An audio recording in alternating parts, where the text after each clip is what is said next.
They didn't come to save humanity. They came to own it, and the Sumerian tablets admit it. The moment the Anunnaki arrived, humans were redesigned, kings ruled for impossible lifetimes, and a forbidden decision was made that could never be undone. The texts record what happened next, only in fragments.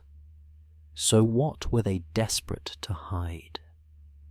If you're drawn to what ancient records actually say, rather than modern speculation, consider subscribing. But only if this kind of deep investigation resonates with you. Drop a comment mentioning where you're watching from tonight. There's something grounding about knowing who's traveling through these old stories alongside you.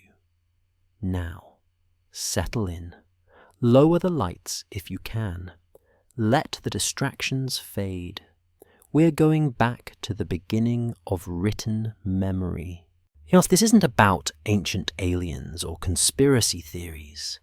It's about something more unsettling.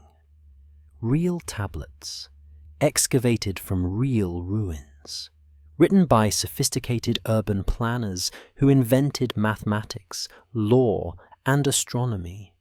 People who looked at their world and asked the same questions we ask. Where did organized society come from? Why do humans exist? What forces structured civilization itself?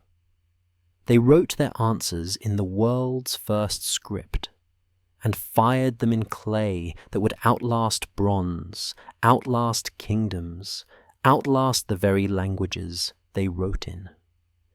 These weren't primitive myths. They were sacred history, explanations for why authority exists, why death is permanent, why floods destroy, and why humans must work, worship, and obey. To understand what Sumerian texts say happened after the Anunnaki arrived, and we need to understand where these tablets came from, who wrote them, and what world they were trying to explain. Picture the flat, sun-scorched plains of southern Iraq, where two rivers, the Tigris and Euphrates, carve their way toward the Persian Gulf. This land has no stone, no timber, no natural defenses, just silt, heat, and water. But around 4000 BC, something unprecedented happened here. Villages became cities. Cities became states. And states began recording everything. Uruk sprawled across more than 2 square miles with tens of thousands of inhabitants, at a time when most humans still followed herds or farmed small plots. Eridu rose on temple platforms that reached toward the sky. Nippur became the religious center where cosmic authority itself was thought to reside. These weren't collections of huts, or they were urban centers with temple complexes, administrative districts, irrigation networks, and long-distance trade routes. The Sumerians built ziggurats, massive stepped platforms of mud brick, that served as economic hubs, astronomical observatories, and ritual centers all at once. The priests and scribes who managed these temples weren't just religious officials. They were accountants, engineers, astronomers, and administrators who controlled water rights, grain stores, and labor. And they invented writing, not for poetry, not for prayers, for accounting. The earliest tablets from Uruk, dating to 3300 BC, are receipts. Pictographs showing barley, cattle, oil jars, lists of workers, records of rations. But cuneiform script evolved quickly. Within centuries, it could express legal contracts, mathematical formulas, and astronomical observations, diplomatic correspondence, and eventually mythology. The myths were written down later, around 2500 BC, but they preserved oral traditions far older, stories that already felt ancient to the scribes recording them. These stories didn't explain everything. They explained specific things. Why civilization exists in this form, why humans were created, why death became permanent, why the Great Flood happened, and why the world afterward was reorganized under stricter rules. At the center of all these explanations stood the Anunnaki. The word itself appears across Sumerian, Akkadian, and Babylonian texts with shifting meanings, sometimes referring to specific gods, sometimes to the divine council collectively, sometimes to offspring of An, heaven, and Ki, earth. Most scholars translate it as something like those of princely blood, or those who from heaven to earth came. They were not abstract forces. They had names, personalities, rivalries, and functions. They governed sky, earth, water, fertility, war, wisdom, and death. And according to the texts, they didn't just observe human civilization. They created it. But before we can understand what happened after they arrived, we need to understand what the world was like before their presence was written into clay. Before the tablets spoke, before cities claimed divine foundations, and before any record existed at all. That's where we begin. For nearly 2,000 years, there were no words. Cities rose, temples grew, populations organized around irrigation canals that turned desert into farmland.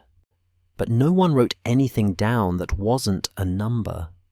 The world's first writing system wasn't designed to capture stories. It was designed to control them. When Sumerian scribes finally began inscribing myths onto clay around 2500 BC, they were recording something that already felt ancient. Stories about events that supposedly happened before cities existed, before writing existed, before the very structures they lived inside had been imagined. Which raises an uncomfortable question. If writing was invented to manage the present, why did it eventually preserve a past that claimed civilization itself arrived suddenly from outside? The rivers shaped everything. The Tigris and Euphrates don't behave like the Nile. They don't flood on schedule. They shift course without warning, abandoning settlements that depend on them, carving new channels through land that was dry the year before. In spring, snowmelt from the mountains to the north sends torrents crashing southward, overwhelming levees, drowning fields, erasing months of labor in a single night. In summer, the same rivers shrink to shallow threads, leaving cracked earth and dying crops. This unpredictability wasn't just an environmental challenge, it became theological. If the forces that gave life could destroy without reason, then the powers governing existence were not benevolent. They were capricious, powerful, and indifferent to human suffering unless properly managed. The Sumerians responded not with resignation, but engineering. They built canal systems spanning hundreds of miles. They constructed levees, reservoirs, and drainage networks that required constant maintenance and coordination across multiple settlements. They invented the seed plow. They standardized measurements for land, grain, and labor. And they created administrative systems sophisticated enough to manage all of it. This required control, precision, records. So they invented writing. The earliest tablets are profoundly unromantic. 2 sheep delivered. 48 units barley, temple of Inanna.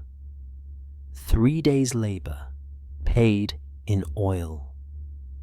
Pictographs pressed into damp clay with a cut reed, baked hard, stored in archive rooms within temple complexes that functioned more like corporate headquarters than houses of worship. For centuries, this was all writing did. It tracked, it verified, it enforced obligations. But the script evolved. By 3000 BC, all cuneiform had developed phonetic elements, allowing scribes to record not just objects and quantities, but names, actions, and eventually abstract concepts. Legal contracts appeared, diplomatic letters, mathematical tables, astronomical logs tracking Venus's movements with precision that wouldn't be matched for millennia. And then, finally, myths.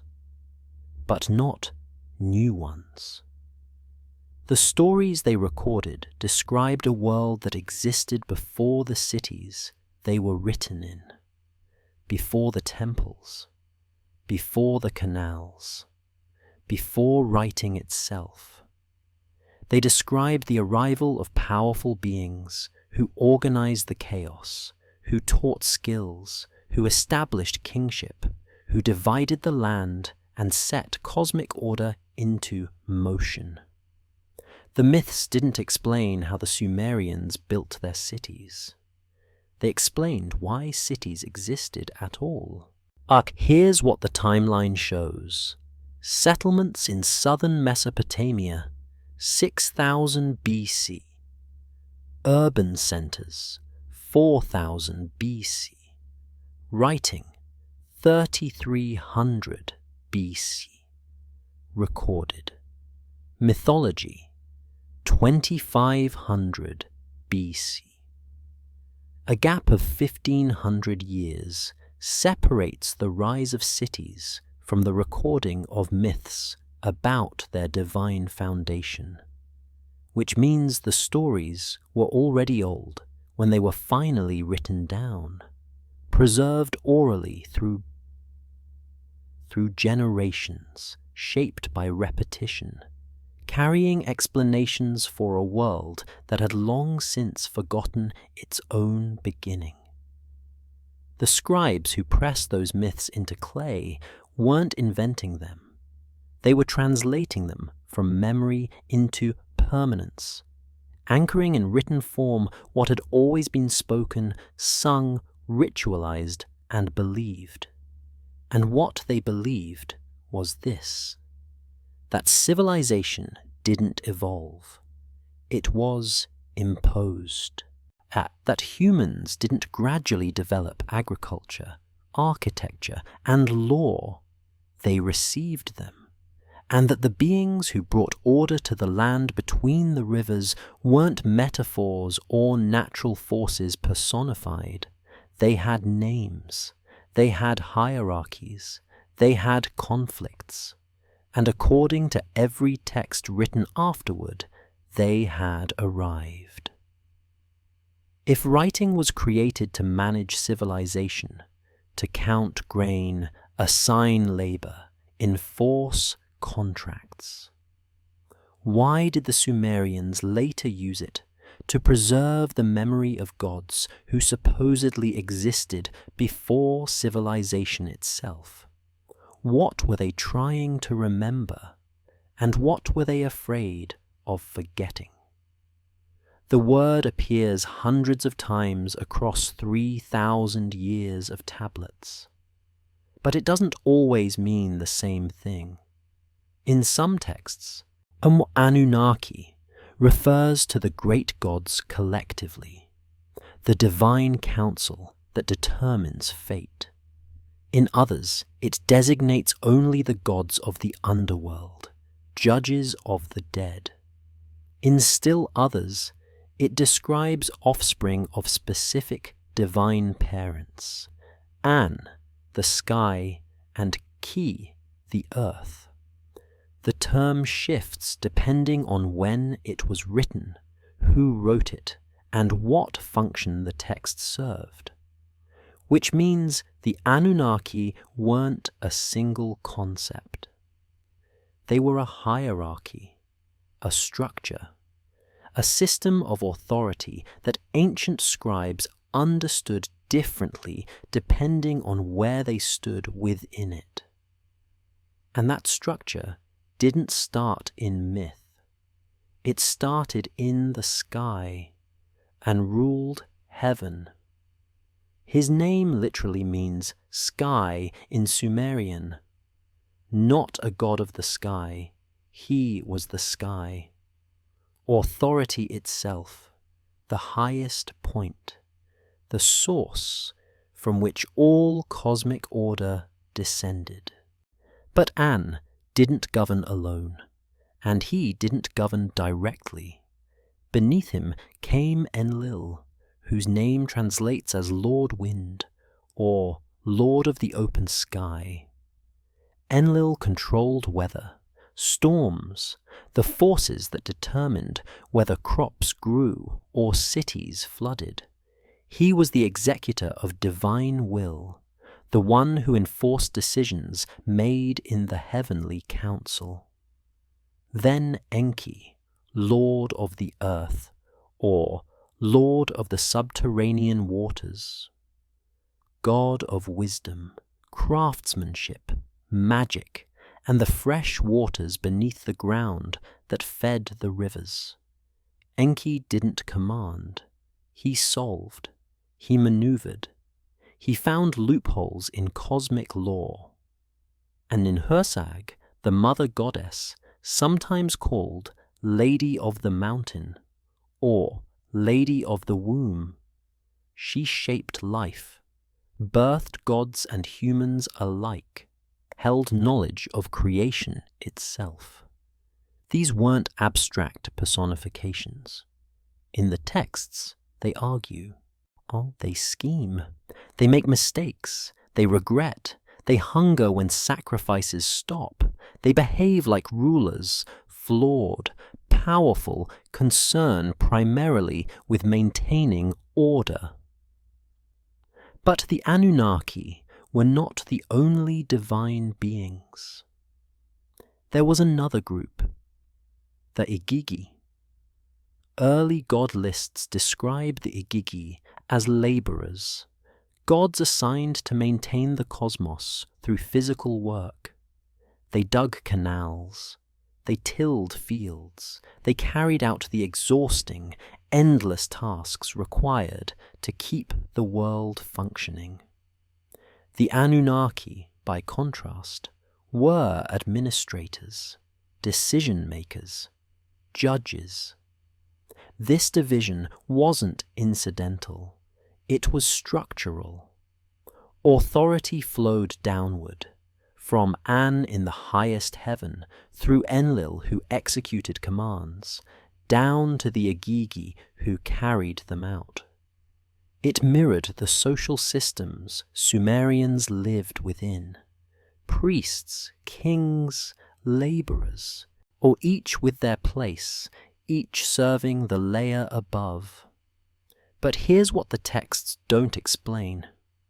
Why this system existed in the first place.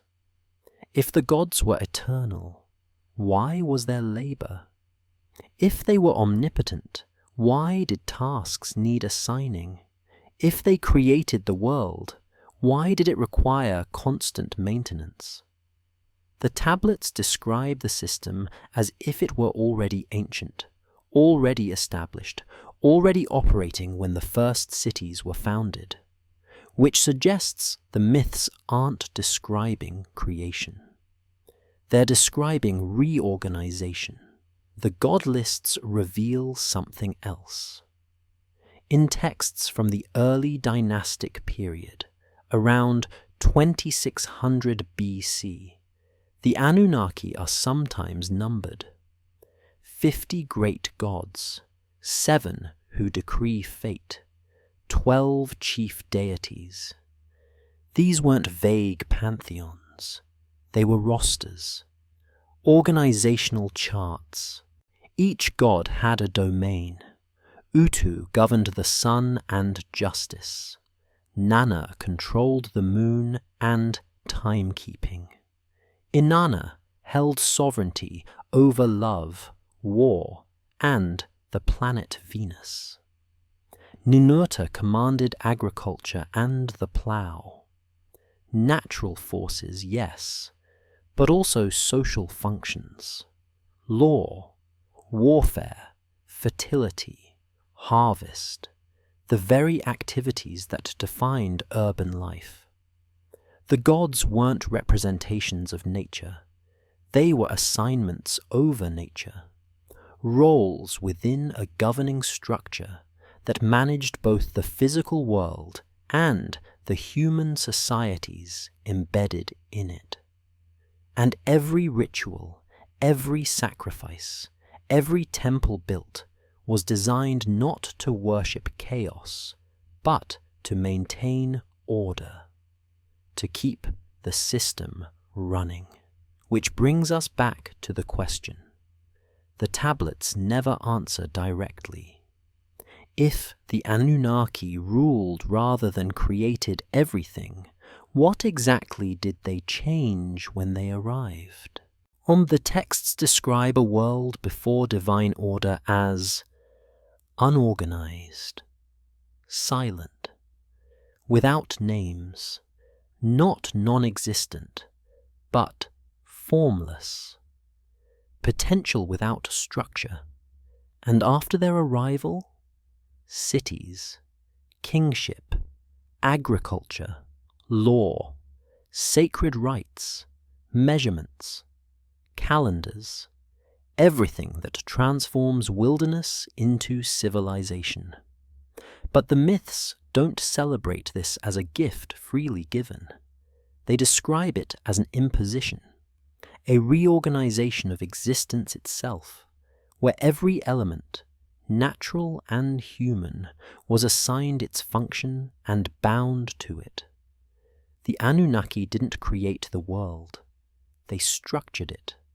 And once structure was imposed, nothing could exist outside it, not even humanity. Kingship did not rise from the people. According to the Sumerian king list, a document copied and recopied for over 1,000 years, kingship descended from heaven after the flood. It wasn't earned, elected, or seized by force. It arrived, fully formed, divinely authorized, already structured. And it landed first in 5 cities, each of which the texts describe not as human settlements that gradually developed, but as places founded by the gods before human rulers ever sat on thrones. This wasn't how the Sumerians imagined their past. This was how they explained their present. Every king ruled because a god had chosen him. Every city existed because a god had built it. Every law carried weight because it descended from divine decree, not human consensus, which raises a question modern histories rarely address. If civilization was a gift, why does every text describe it as a system of obligation? Eridu is named first. In Sumerian cosmology, Eridu was the oldest city in the world, the place where order began. Its temple, the Abzu, was said to have been built directly over the sweet waters of the Abzu, the subterranean ocean governed by Enki. Archaeologists have confirmed that Eridu is indeed one of the earliest continuously occupied sites in Mesopotamia, with settlement layers stretching back to 5400 BC. But here's what the layers show. The temple was rebuilt again and again and again, 17 times over 2,000 years, each new structure built directly atop the ruins of the previous one in exactly the same location, oriented the same direction, serving the same god. The city could move, populations could shift, and floods could destroy whole districts. But the temple stayed, because the temple wasn't just a religious site.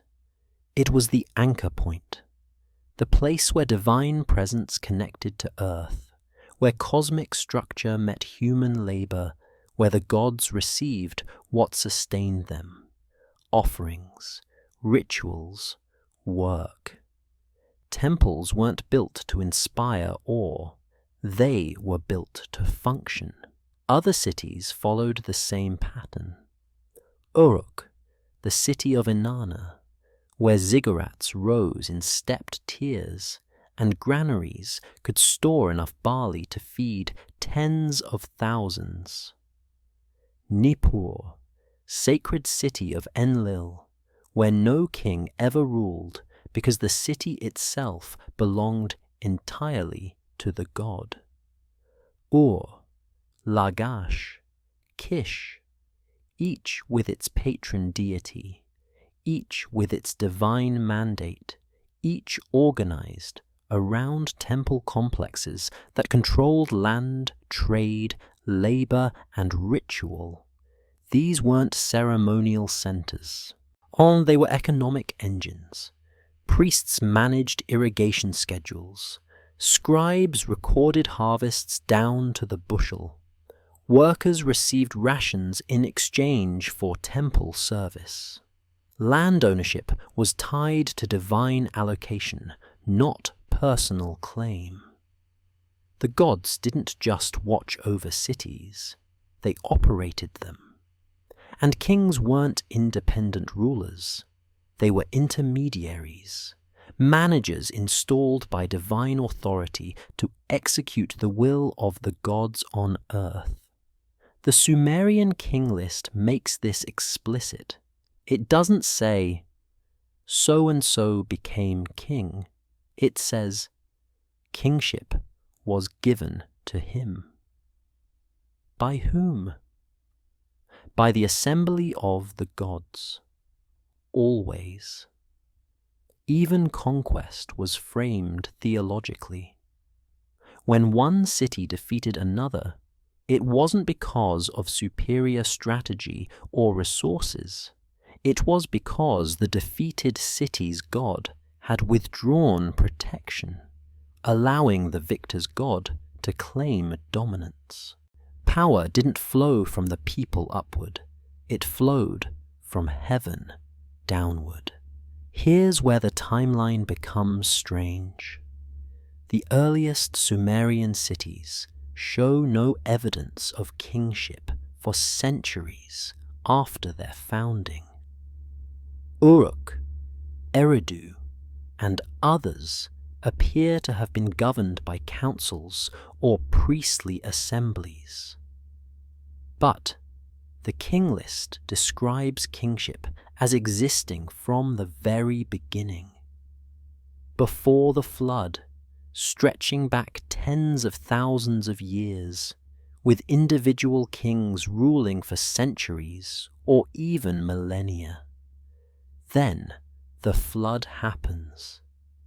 And when kingship descends from heaven again afterward, the reign lengths suddenly drop from 1200 years to 400 to 90 to 30 to numbers that start sounding human.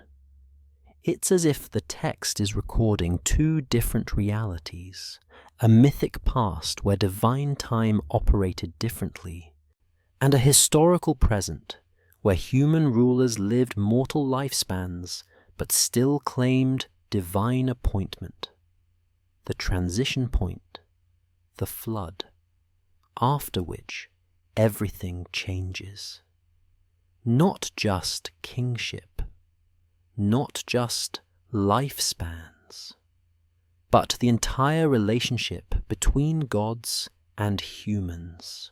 So, if cities were divinely founded, and kingship descended from heaven, and temples organized all economic life around serving the gods, where did ordinary humans fit into this system?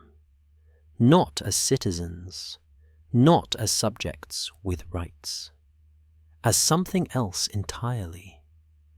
And the texts are very clear about what that was.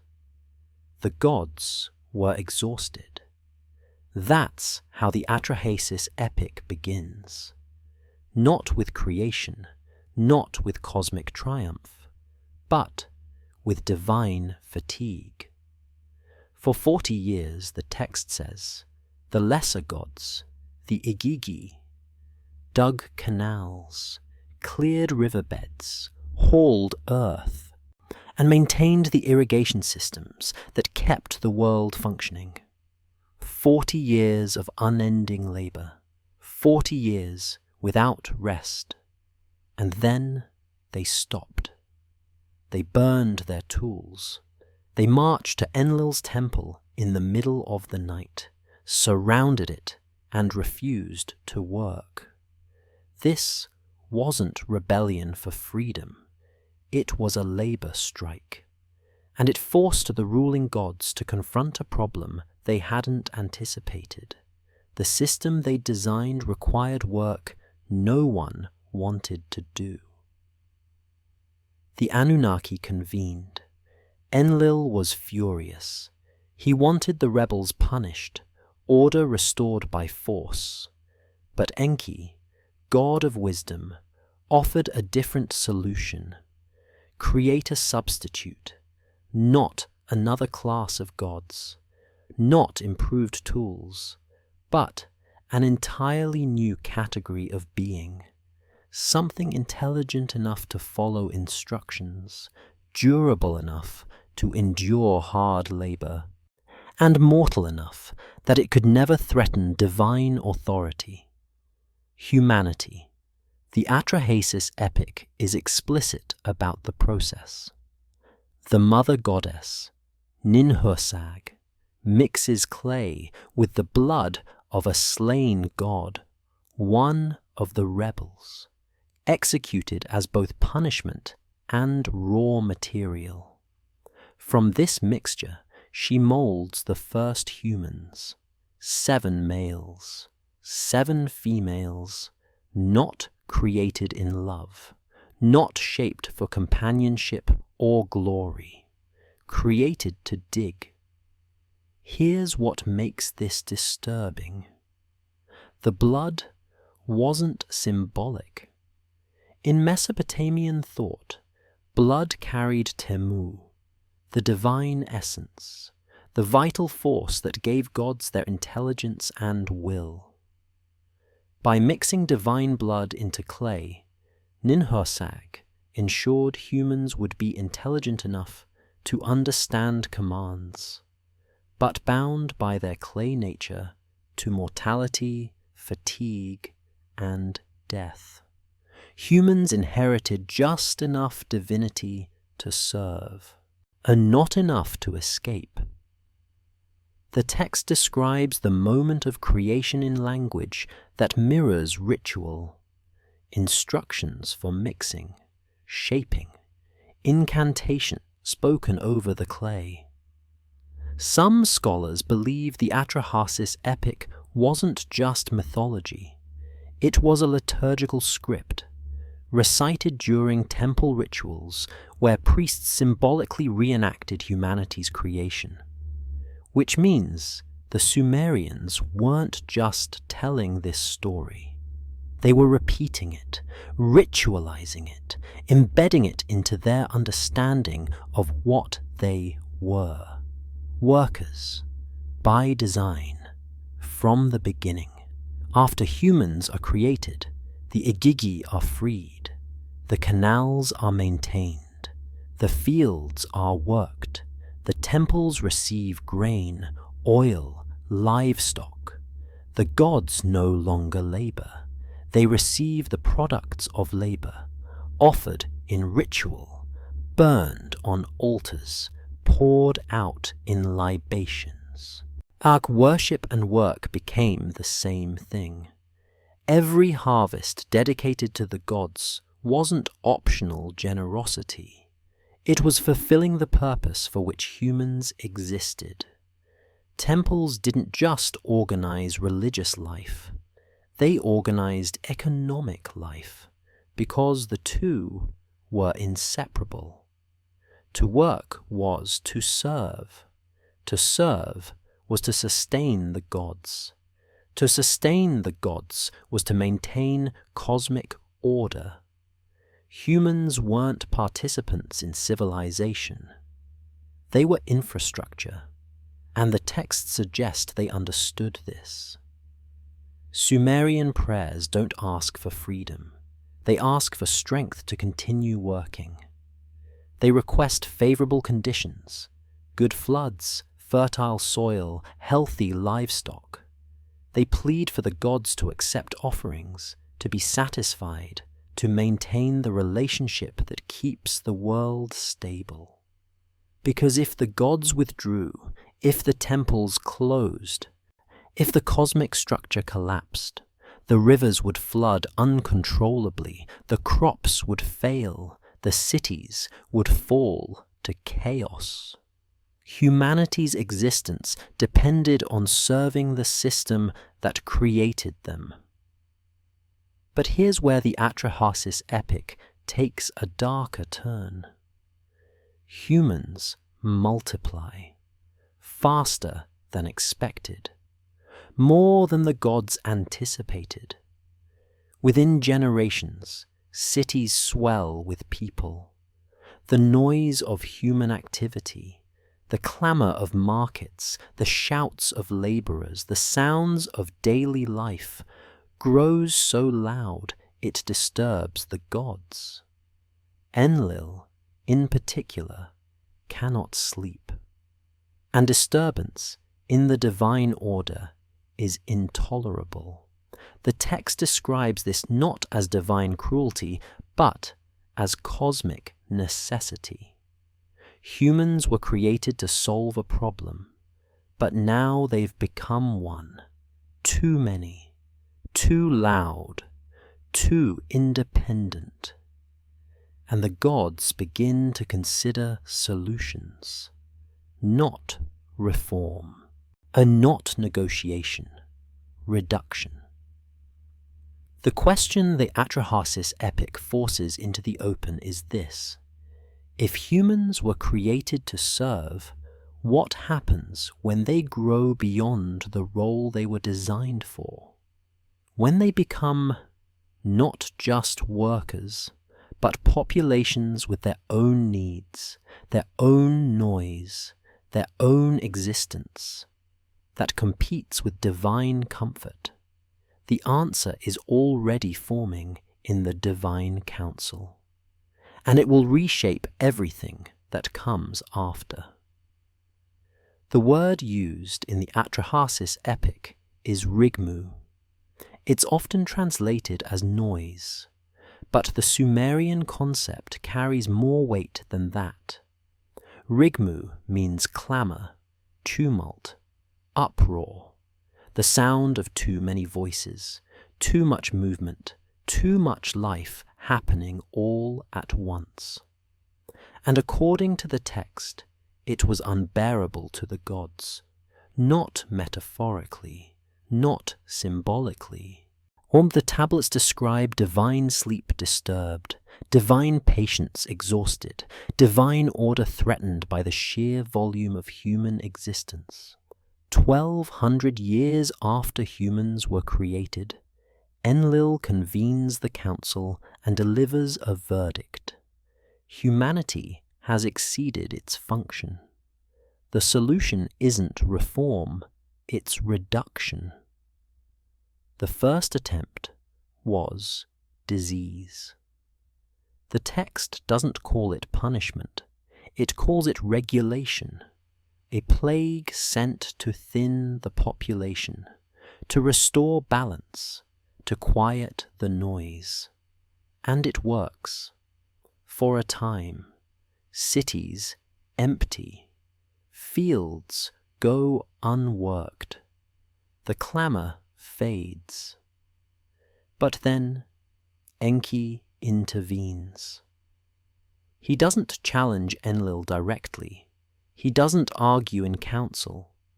Instead, he quietly instructs a human, a priest or wise man, on how to appease Namtar, the god of plague, through specific offerings and rituals. The plague lifts. Populations recover. The noise returns. This pattern repeats. Enlil sends drought. Enki teaches humans to dig deeper wells, to redirect water, to survive. Enlil withholds rain. Enki shows them how to store grain, how to ration, how to endure. Each time, the text describes the same dynamic. Authority issuing commands, wisdom finding loopholes, humanity surviving through intelligence rather than submission. But here's what the repetition reveals. The problem wasn't specific behaviors. It was existence itself. Humans weren't failing to serve. They were succeeding too well, thriving, multiplying, building, making noise. And that noise represented something the gods hadn't anticipated. Autonomy. The word rigmu appears in other contexts too.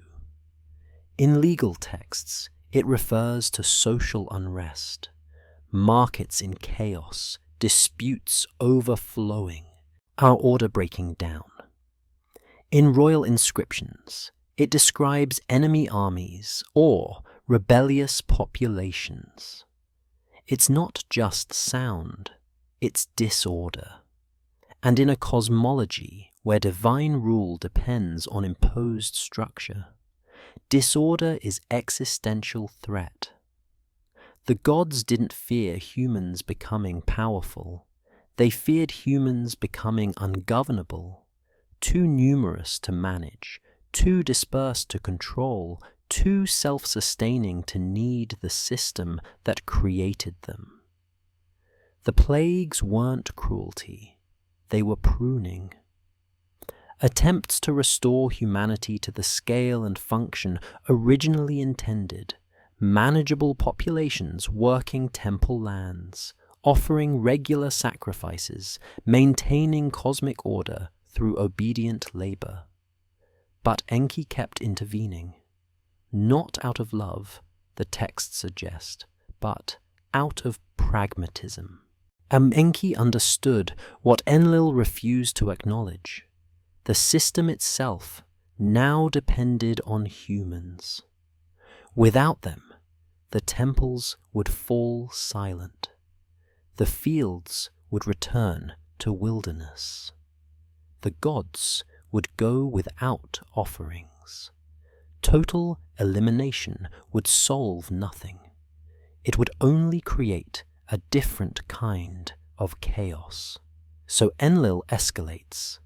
The Atrahasis epic describes 6 years of famine, not random crop failure, but deliberate divine withholding. The rains stop, the rivers shrink, the earth hardens, humans begin to starve. The text becomes visceral here. It describes people eating their own children, families collapsing, cities turning to cannibalism as desperation overrides every other instinct. This wasn't meant to teach a lesson. It was meant to end the problem permanently. And still, Enki finds ways to help. Fish begin appearing in the rivers. Unexpected rains fall in isolated areas. Just enough survival, just enough continuation. Until Enlil realizes something. Partial measures won't work. Enki will always intervene. Humans will always adapt. The only solution is total erasure, not disease, not famine, water. The decision is made in council, and this time, Enlil demands an oath from every god present. No one will warn humanity. No one will intervene. No loopholes. No exceptions. Every god swears, including Enki. But oaths, in Mesopotamian thought, are bound by precise language. And Enki is the god of wisdom, of words, of finding space between what is said and what is meant. He doesn't break his oath. He speaks to a wall. And on the other side of that wall, a human named Atrahasis listens. If plagues failed, and if famine failed, if even oaths among the gods couldn't prevent intervention, what final solution could actually succeed? And more disturbingly, what would the world look like if it did? Enki spoke to a reed wall. Not to Atrahasis directly, that would violate his oath, but to the wall of the man's reed house, describing in careful detail what was coming. A storm unlike any before, waters that would erase cities, a decision already made by the divine council. The wall, of course, couldn't respond. But the man on the other side could listen, and he was instructed to build something. A boat sealed with bitumen, square in design, large enough to hold his family, craftsmen, animals, and seed of every kind. The text is precise about dimensions, materials, and timing. This wasn't allegory, it was instruction. And Atrahasis began building. Enlil's plan was total, not a storm to discipline, not a flood to reduce, but annihilation, the complete erasure of humanity from the earth, a reset to the moment before humans existed, when only gods labored and the world was silent. The Atrahasis epic describes the preparation in divine council. Adad, god of storms, was assigned to unleash rain. The Anunnaki were positioned to tear open the dikes that held back the subterranean waters. Nergal was commanded to shatter the dams. This wasn't natural disaster. It was coordinated destruction. 7 days and 7 nights, the text says. Rain from above, water surging from below. The boundaries between sky, earth, and underworld collapsing into a singular, churning chaos. The language becomes visceral. Darkness covered the land. And the gods themselves fled to the highest heavens in terror at what they'd unleashed. Even divine beings, witnesses to their own decision, were frightened by the scale of it. And humans, the tablets describe them swept away like insects, cities dissolved, fields vanished beneath rising water, entire populations drowned in moments, their voices silenced, their noise ended. Exactly as intended. But here's what complicates the narrative.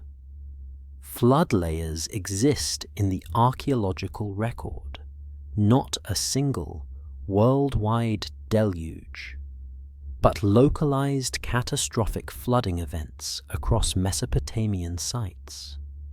At Ur, at Kish, at Shuruppak, excavators found thick sediment deposits separating earlier occupation layers from later ones. These aren't mythical, they're measurable. Leonard Woolley, excavating Ur in the 1920s, found an 11-foot layer of clean silt with no artifacts, no pottery, no human presence, sandwiched between 2 periods of urban occupation. He initially called it evidence of the flood. Later analysis showed the deposits at different cities didn't align chronologically. They represented separate events over centuries, not one apocalypse. But to the people who survived them, to the cities rebuilt afterward, each flood would have felt total. Each would have been remembered, ritualized, transmitted through generations as the time the waters came and the world nearly ended. The Sumerian flood myth may not record a single historical event. It may preserve the memory of recurring catastrophe, multiple disasters compressed into one narrative, shaped by theology, explained through divine intent rather than environmental randomness, which makes the myth not less true, but differently true. Atrahasis survives. The boat holds. The waters recede. The first land appears. He releases birds to test the air. A dove that returns. A swallow that returns. A raven that doesn't. A detail so specific it will reappear in the later epic of Gilgamesh, and, eventually, in the biblical account of Noah. When Atrahasis finally steps onto dry ground, he performs a sacrifice, and the gods smell it. The text describes them gathering like flies around the offering, not in majesty, but in desperation. They haven't received sacrifices in 7 days. No incense, no roasted meat, no grain. And they're hungry. The mother goddess, Ninhursag, arrives weeping. She regrets creating humans only to see them destroyed. She vows never to forget what happened, symbolized by the lapis lazuli necklace she wears, blue as the waters that drowned her children. Then Enlil appears, and he's furious, not at the flood, at the survival. He sees Atrahasis alive, realizes someone warned him, and demands to know who violated the oath. The confrontation in divine council is the emotional center of the text. Enki doesn't deny his role. He defends it. He argues that total annihilation was excessive, that humans weren't the problem. Their number was. He points out that without humans, the gods now suffer. Without offerings, without temple service, without labor, the system collapses. Enlil wanted order, but order requires workers, and now barely any remain. The gods needed humans more than they wanted to admit. The flood solved nothing. It only exposed dependence. So the question becomes unavoidable. When the waters receded and the gods realized they had nearly starved themselves by destroying humanity, did they consider the flood a success? Or the greatest mistake divine authority ever made? The gods had forgotten what hunger felt like. For 7 days, no fires burned on temple altars, no incense rose, no grain was poured out in libation, no roasted meat sent smoke curling upward into the heavens, and the silence was unbearable. When Atrahasis finally stepped onto dry land and built his altar, when he slaughtered animals and burned offerings, the Atrahasis epic describes the gods descending like flies to the smell, not in dignity, not in triumph, in need. This image, divine beings swarming desperately around human sacrifice, appears in multiple Mesopotamian flood accounts. It's not metaphor, it's theology. The gods required what humans provided, and without humans, they suffered. Ninhursag arrives first.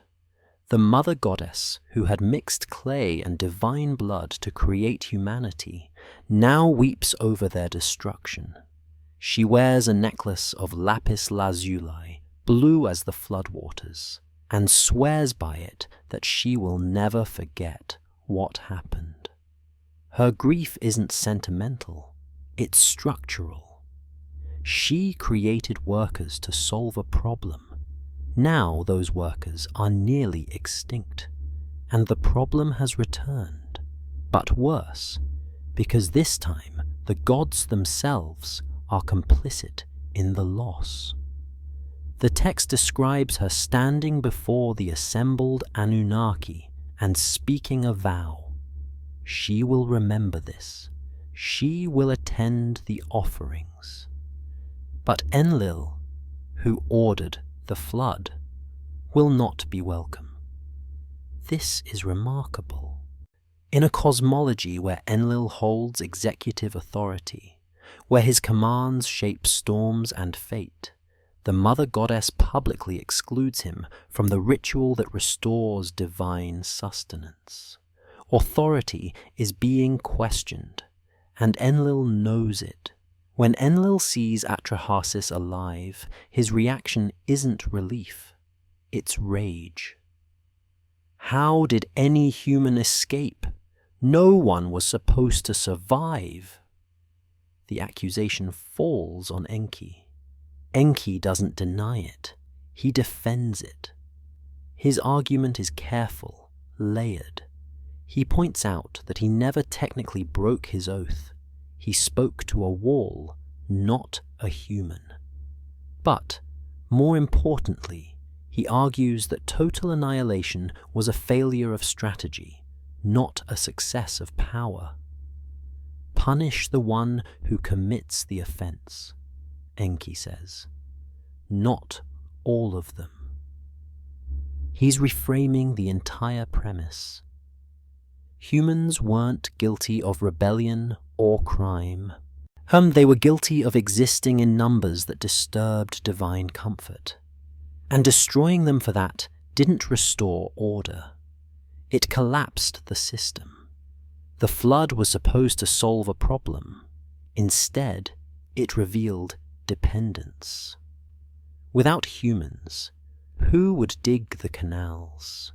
Who would maintain the temples? Who would provide the offerings that sustained divine existence?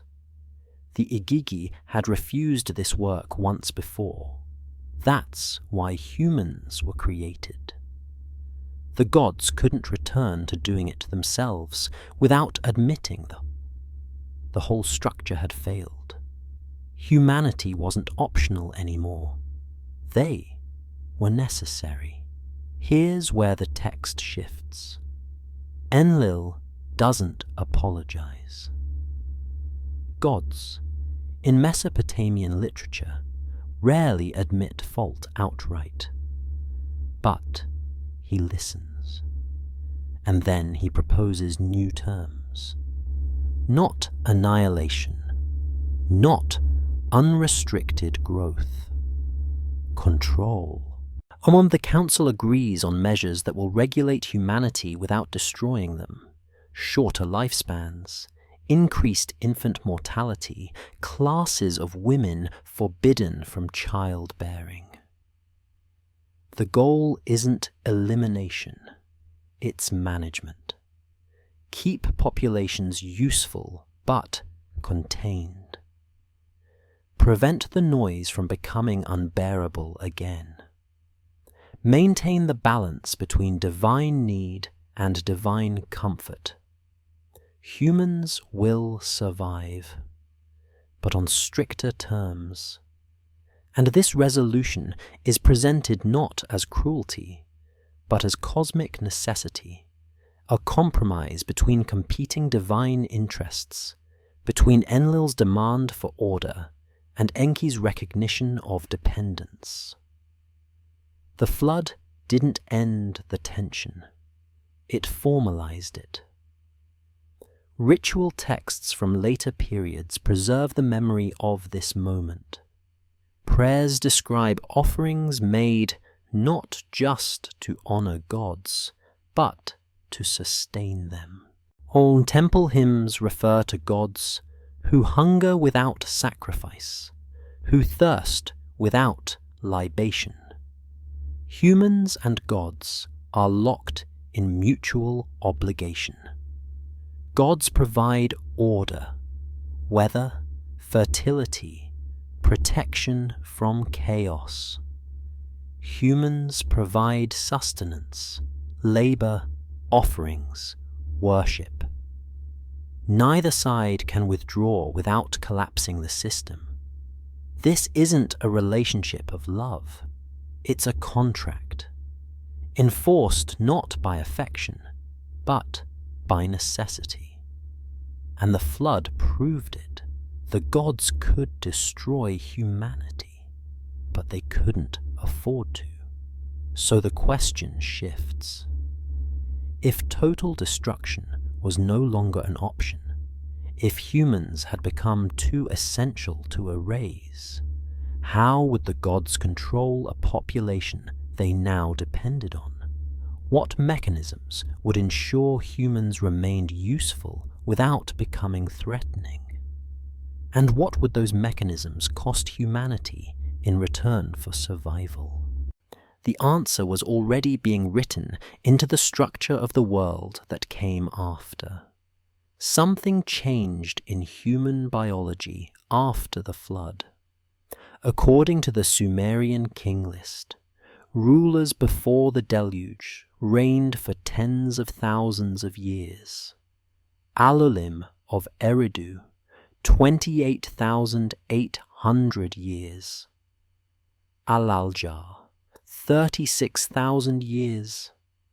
En-men-lu-ana, 43,200 years.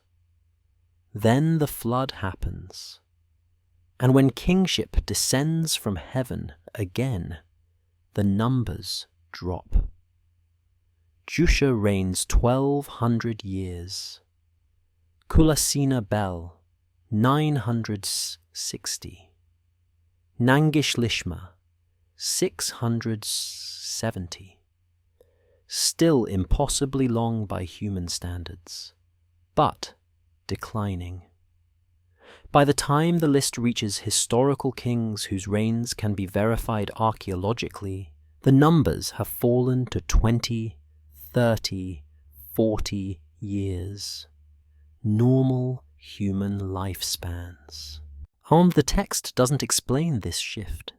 It simply records it, as if mortality itself was reinstalled after the flood, not as punishment, but as regulation.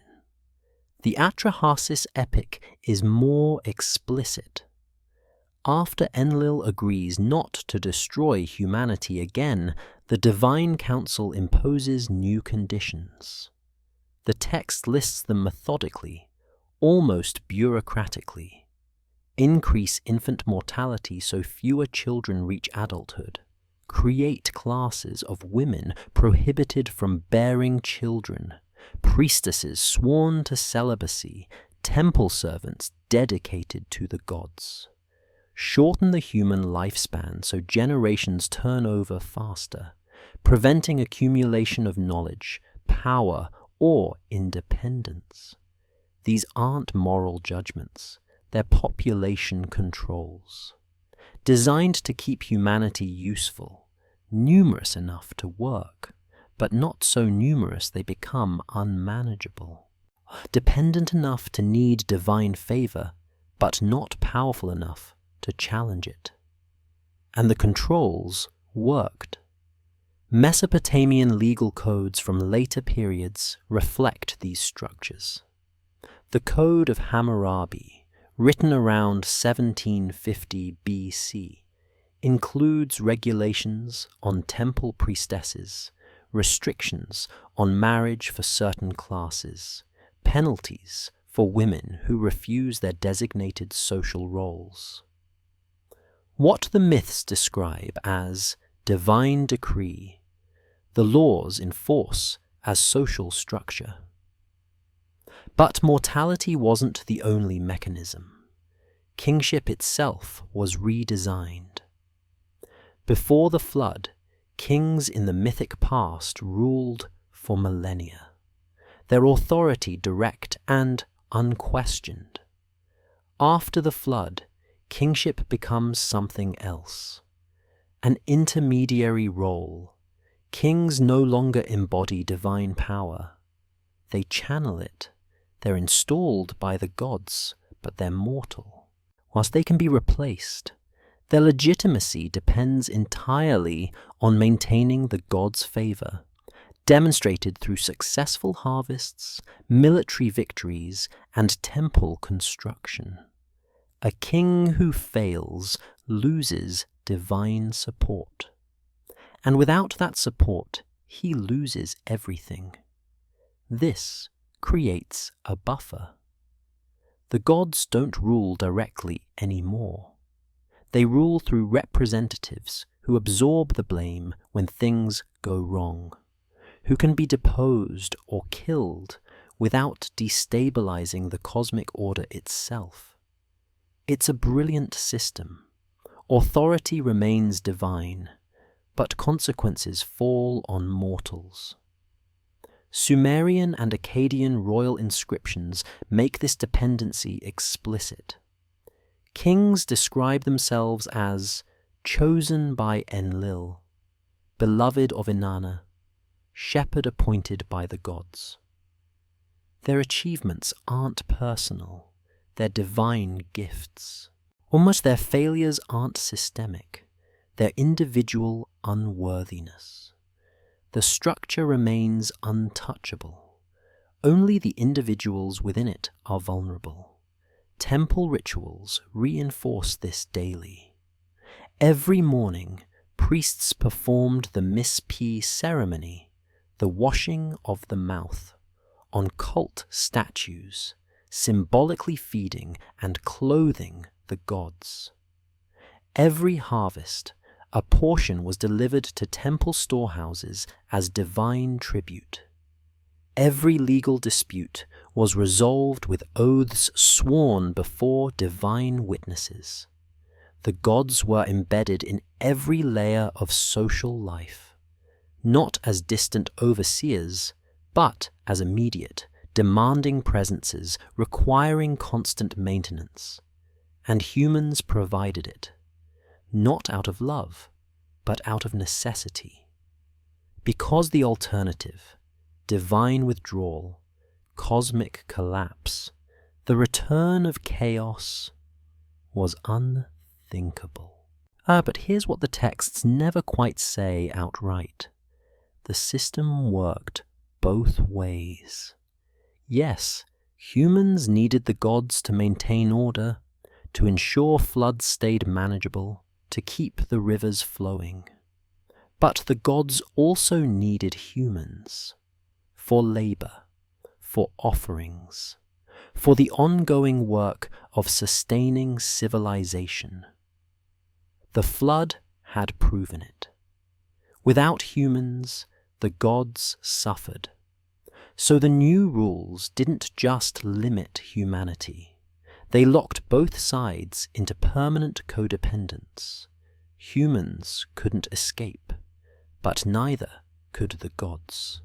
The king list's lifespan decline reveals something else. The shift from mythic time to historical time isn't abrupt. It's gradual. Post-flood kings still live centuries, then decades, then normal spans. It's as if the texts are recording a transition from a world where divine and human weren't fully separate, where exceptional lifespans were possible, to a world where mortality became absolute.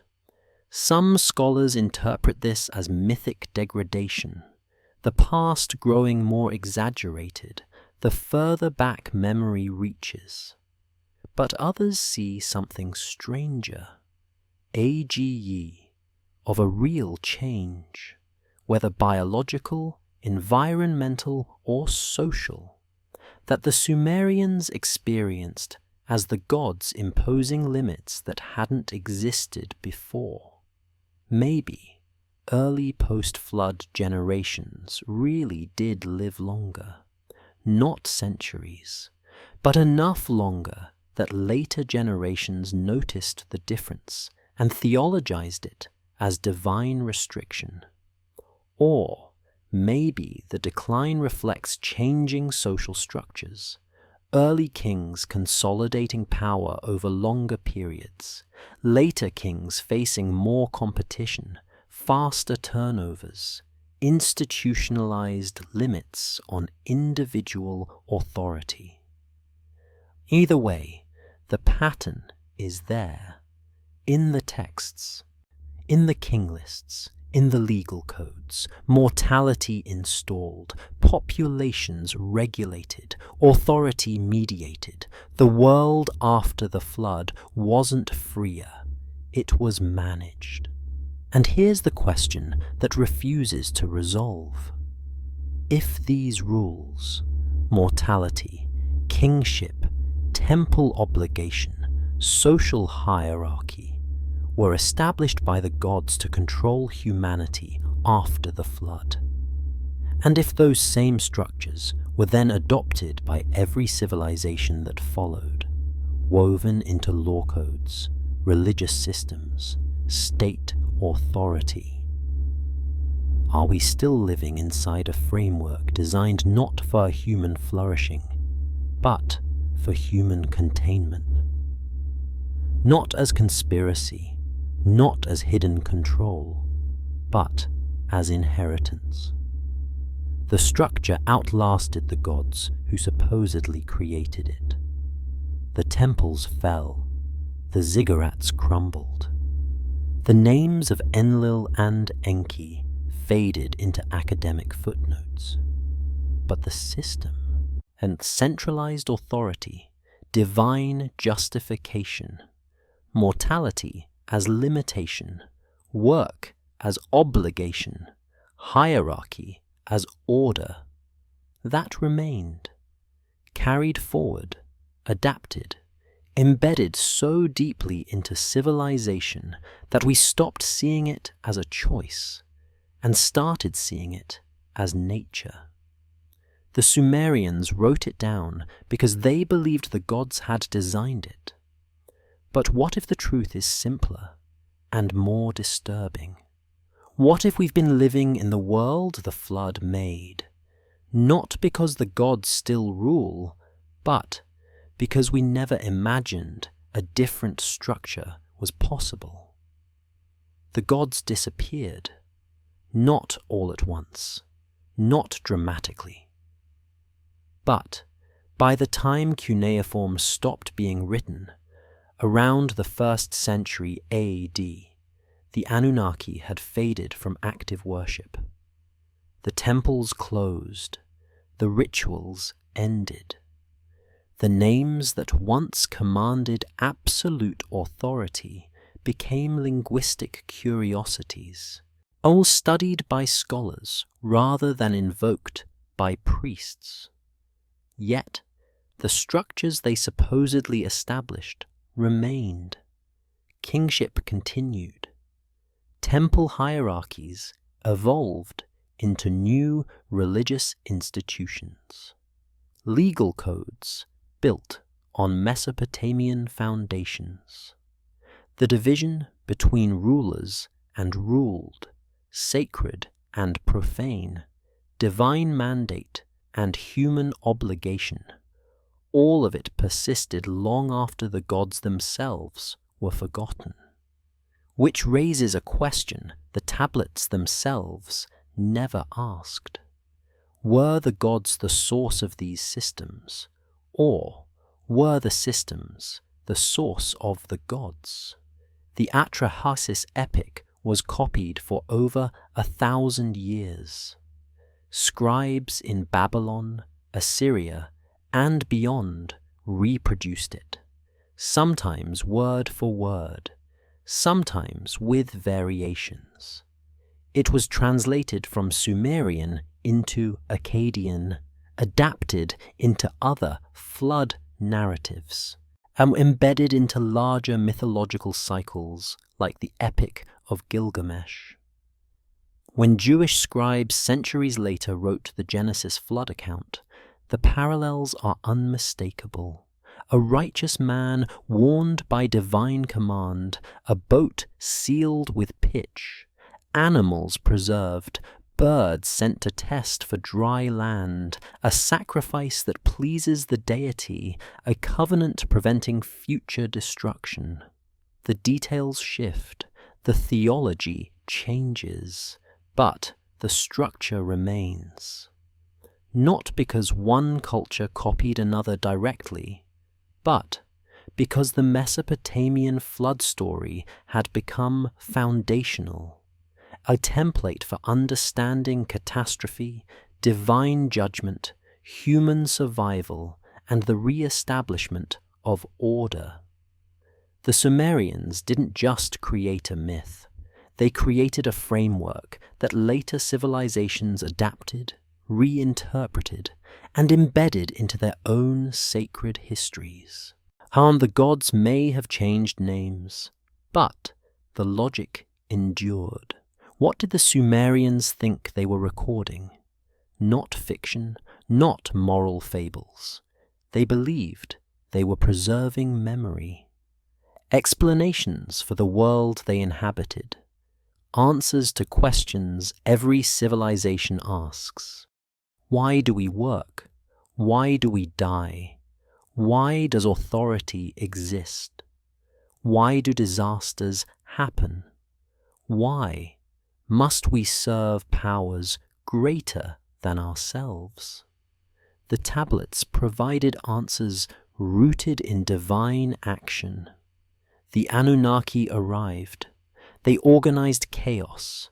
They created humans for labor. Humans multiplied beyond control.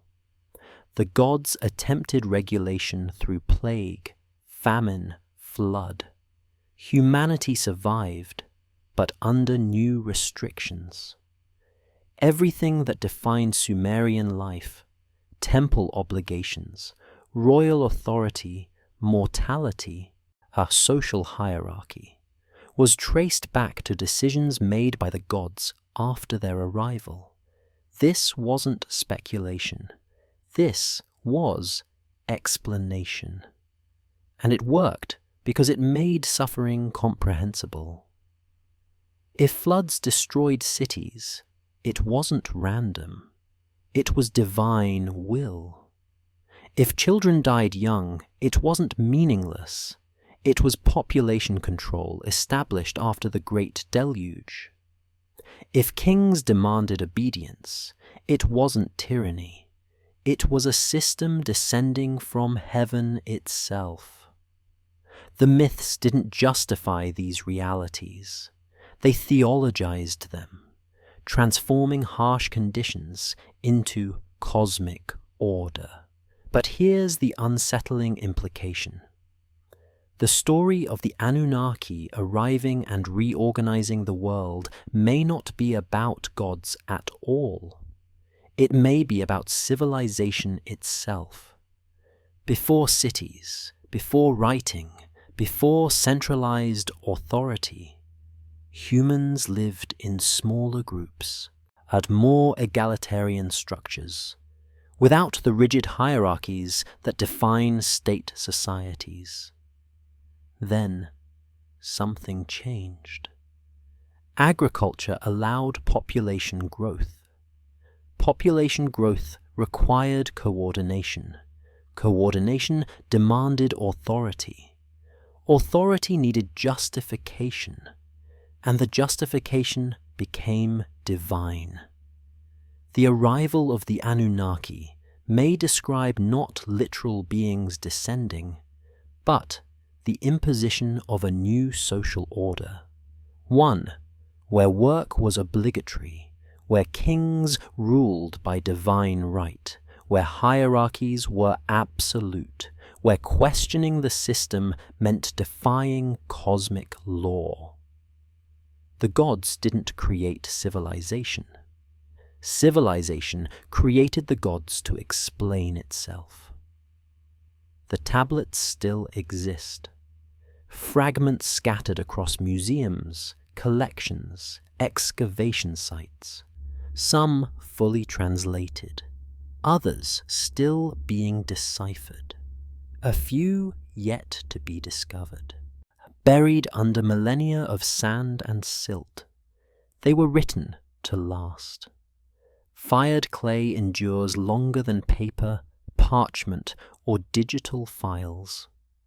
The Sumerians knew this. They chose a medium that would survive them, and it has. 5,000 years later, we can still read what they pressed into wet clay, still trace the logic that structured their understanding of existence, still recognize in their myths the questions we continue asking. Where did our systems come from? Why do they feel so permanent? Why is it so hard to imagine alternatives? The Sumerians answered, because the gods designed it this way. But perhaps the deeper truth is that we inherited it, not from gods, but from the first civilizations that convinced themselves divine order was the only order possible. The Anunnaki are gone. Enlil doesn't command storms. Enki doesn't intervene through loopholes. Ninhursag doesn't weep over humanity's suffering. But the world they supposedly organized, centralized power, mortality as constraint, work as obligation, authority justified by forces beyond human challenge. That world remains, not because the gods still rule, but because we never dismantled the structure they were invented to explain. The tablets were never just about what happened after the Anunnaki arrived. They were about what happens when a civilization builds itself on foundations it believes it cannot question.